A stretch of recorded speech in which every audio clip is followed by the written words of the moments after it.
Olá, então essa é a nossa aula de controladoras de voo. É uma aula que eu considero bastante especial, porque isso desmistifica o fator de que basta você aprender a pilotar drones para que você utilize drones de uma forma segura, né? Porque a gente vendo, assistindo e compreendendo bem os conceitos ditos nessa aula, a gente percebe que não basta você saber pilotar o drone, você ter a sensibilidade dos controles ali para que você voe com drones de forma segura. Porque nós temos as controladoras de voo que são de fato quem controla o nosso drone. Elas recebem o nosso comando do controle, executam seus algoritmos, sua programação, e o drone vai executar o movimento. É assim que funciona, certo? Então, definição. Aqui tem dois modelos de controladoras de voo, uma APM 2.6 e uma NASA Lite, As controladoras de voo são de fato o cérebro de um drone. Ela mantém o equilíbrio do multirotor, ajustando continuamente a aceleração de cada motor de acordo com as leituras dos sensores. Estes ajustes são calculados através de complexos algoritmos para que se mantenha o equilíbrio do equipamento. Positivo. Então, multirotores, pessoal, possuem basicamente 4 movimentos, ok? Yaw, roll, pitch e altitude, ok? Yaw é o movimento de rudder, tá? Ou é o movimento direcional. O roll seria o aileron do avião. O pitch seria o movimento para frente e para trás, certo? E o altitude é a aceleração dos motores em si, para você ganhar velocidade vertical. Cada movimento desses é realizado através do ajuste da aceleração de cada motor independentemente. Tá? Isso daqui, pessoal, o que significa? A gente vai ver na aula de montagem, a gente vai ver com detalhes, nos módulos à frente, que o teu multirotor ele não tem servo. Os motores eles ficam fixos. Ou seja, como é que o seu drone executa movimentos se os motores são fixos? Ele deveria, teoricamente, apenas ir para cima e para baixo. Porém, a nossa controladora de voo, ela executa esses movimentos controlando a aceleração de cada motor. Tá? E a gente vai entender isso no transcorrer do curso.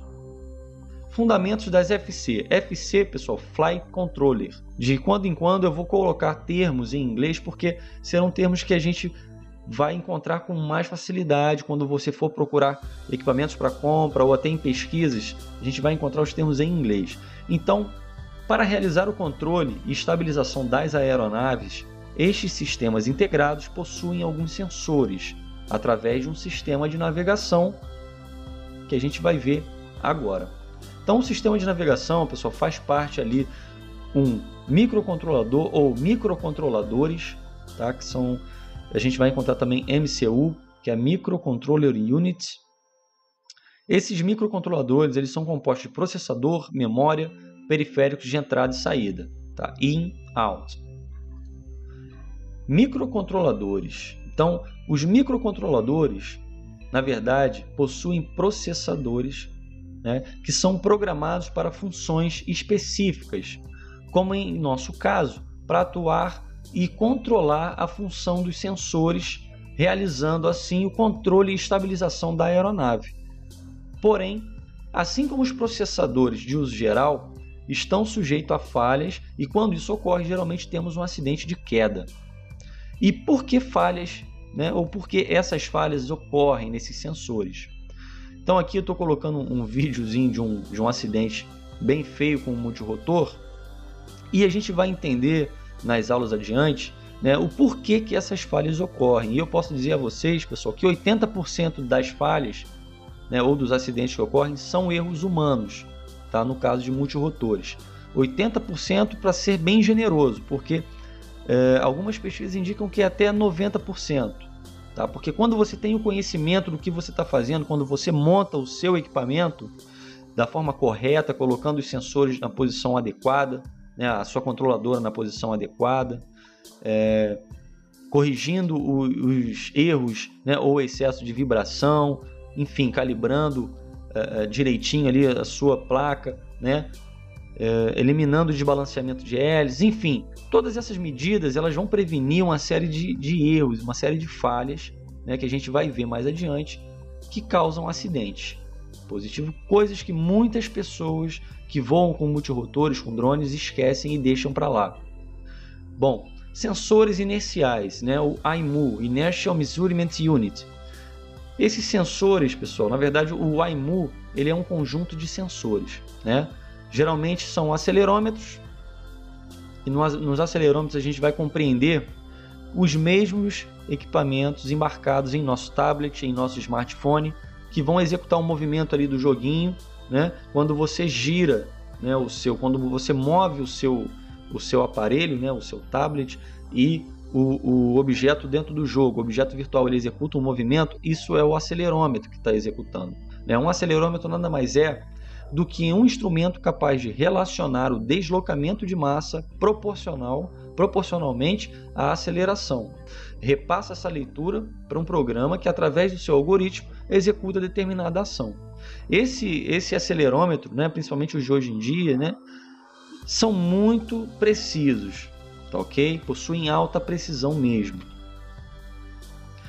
Bom, possui também o giroscópio, né? O IMU também possui ali um giroscópio. Aqui é uma imagem bastante interessante, quando na esquerda a gente pode ver um giroscópio que se utilizava nos aviões da Segunda Guerra Mundial, né? E a foto da direita já é um giroscópio digital que hoje em dia são embarcados nos componentes eletrônicos. O giroscópio é um dispositivo que consiste de um rotor suspenso por um suporte formado por dois círculos articulados, com juntas tipo cardan, conforme a gente pode ver nas imagens aqui abaixo. Tá? Seu funcionamento baseia-se no princípio da inércia. O eixo em rotação tem um efeito de memória que guarda a direção fixa em relação ao círculo máximo, dispensando as coordenadas geográficas. O giroscópio veio a substituir a bússola, agulha magnética, na navegação marítima. Na aviação serve de girocompasso e piloto automático, permitindo o voo em condições de visibilidade zero. Nos voos espaciais, o dispositivo é fundamental para a orientação das espaçonaves. Pessoal, por que eu estou colocando essa teoria, tá, dos sensores?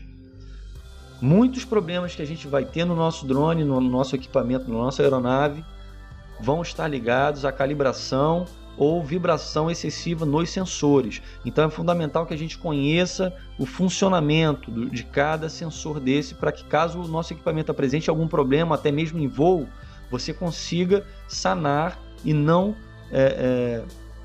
vir a sofrer um acidente por motivo torpe aí. Então também existe o magnetômetro dentro desse nosso IMU, né? O magnetômetro, essa aqui está uma imagem de um magnetômetro, é um instrumento utilizado para medir a intensidade, direção e sentido de campos magnéticos em sua proximidade, ou seja, uma bússola eletrônica. Tudo bem? Então, no nosso sistema de navegação, nós vamos ter também a interface, ou interface, né? Softwares de computador. Aqui é uma interface da controladora NASA, tá? É um programa que a gente vai lidar com ele, a gente vai mexer com ele com mais detalhes, a gente vai configurar uma placa nele com mais detalhes no módulo específico para esse fim. Tá? Aqui é uma interface ou um programa, né, que nos proporciona uma interface para a controladora APM. Né? Também veremos com mais detalhes na parte específica desse conteúdo aí. Só um detalhe, pessoal, essa interface ela serve para quê? Né? Ela simplesmente vai jogar a programação que você vai fazer na tua placa para a placa, né? Então você vai programar a placa através desse programa. Ele vai ser esse interface de contato. Positivo.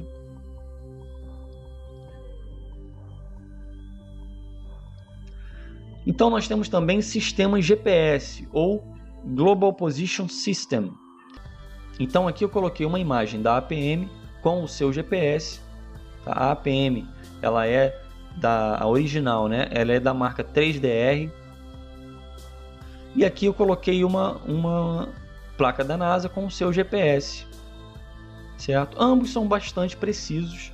Esses GPS não são equipamentos tão caros, hoje em dia é fácil de se encontrar, tá? E é indispensável para o nosso projeto multirotor.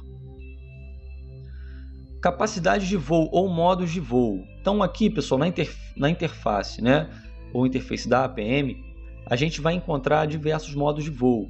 A gente tem aqui o Stabilize, né, que é o modo estável, o Altitude Hold, que é altitude fixa, né, o Loiter, que é um sistema de altitude e posicionamento fixo.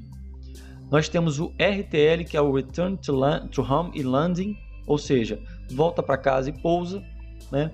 E nós temos outras duas opções. Na nossa imagem está Stabilize, mas você pode colocar aqui um manual, por exemplo. Nós temos aqui o voo manual e alguns outros modos que a gente também vai ver com mais detalhes na parte de configuração da placa controladora.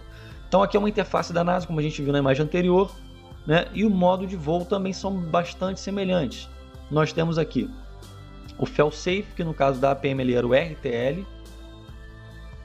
Aqui o Attitude Mode, que no caso da APM é o Stabilize.